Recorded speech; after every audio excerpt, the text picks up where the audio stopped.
خلنا ناخذ هذا المقلب البسيط.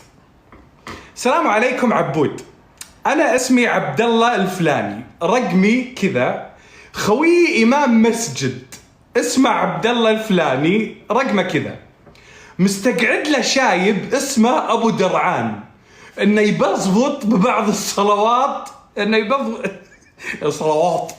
يبزبط ببعض الصلوات، اللي عنده كلية مسائية وكل همه وخوفه إنه ينفصل.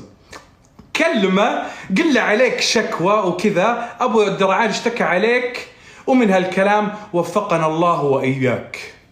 هذا مقلب إيماني بحت. هذا إمام مسجد يبي مقلب إمام مسجد ثاني.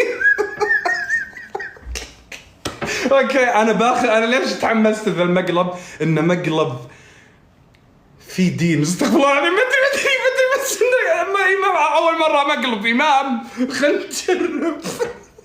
اوكي دقيقه لحظه، هو وش يبغى؟ هو الشايب مستقعد له ابو درعان يبسط عليه بالصلوات وعندك لي. اوكي اشتكى عليهم من الكلام، وفقنا الله واياك، احلى شيء وفقنا الله واياك.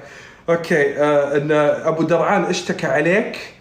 اوكي عبد الله انا العازم، امام المسجد اسمه عبد الله. اوكي امام المسجد اسمه عبد الله. اوكي امام المسجد اسمه عبد الله. طيب وش انه منطقة قاعد يبزوط في الصلوات؟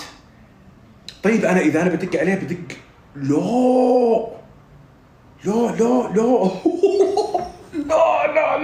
هذه جارية